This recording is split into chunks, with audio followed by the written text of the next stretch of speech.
The Lord said to Moses, "Cut 2 tables of stone like the first, and I will write upon the table the words that were on the first tables which you broke.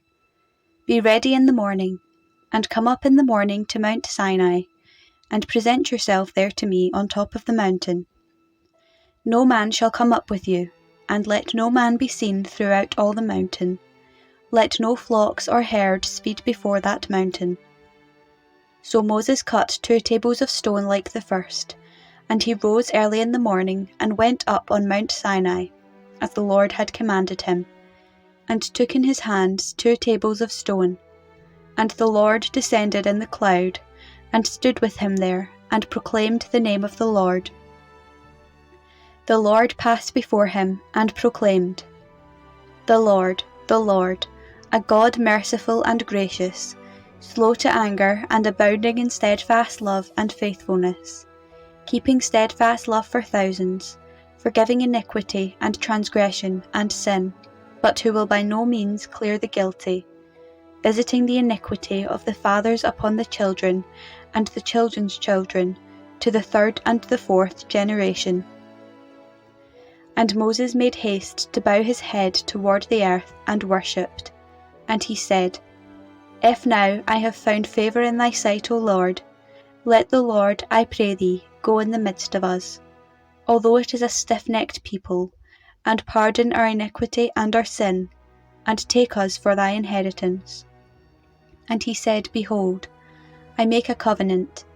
Before all your people I will do marvels, such as have not been wrought in all the earth, or in any nation. And all the people among whom you are shall see the work of the Lord, for it is a terrible thing that I will do with you. Observe what I command you this day. Behold, I will drive out before you the Amorites, the Canaanites, the Hittites, the Perizzites, the Hivites, and the Jebusites. Take heed to yourself, lest you make a covenant with the inhabitants of the land whither you go, lest it become a snare in the midst of you. You shall tear down their altars, and break their pillars, and cut down their Asherim. For you shall worship no other God, for the Lord, whose name is jealous, is a jealous God.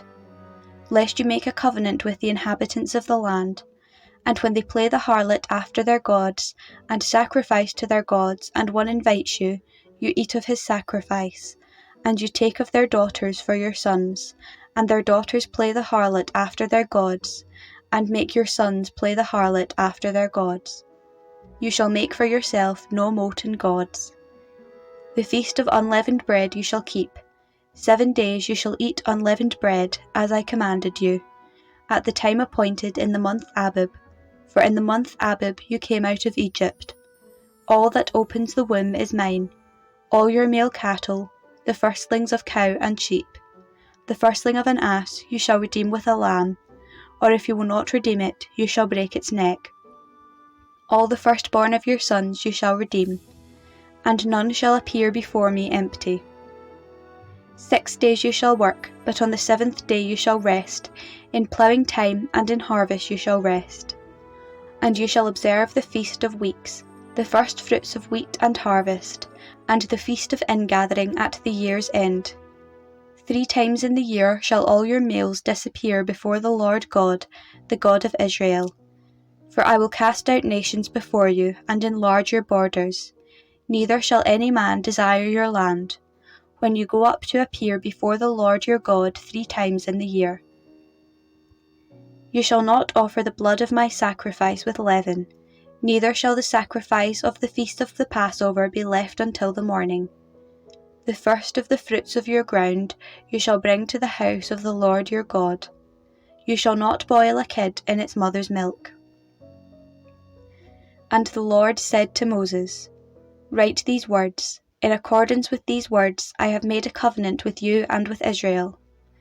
And he was there with the Lord 40 days and 40 nights. He neither ate bread nor drank water. And he wrote upon the tables the words of the covenant, the 10 commandments.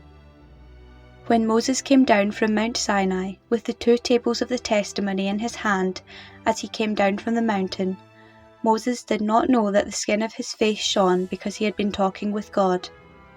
And when Aaron and all the people of Israel saw Moses, behold, the skin of his face shone, and they were afraid to come near him. But Moses called to them, and Aaron and all the leaders of the congregation returned to him. And Moses talked with them. And afterward all the people of Israel came near, and he gave them in commandment all that the Lord had spoken with him in Mount Sinai. And when Moses had finished speaking with them, he put a veil on his face.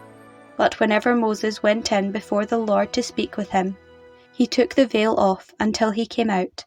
And when he came out and told the people of Israel what he was commanded, the people of Israel saw the face of Moses, that the skin of Moses' face shone, and Moses would put the veil upon his face again, until he went in to speak with him.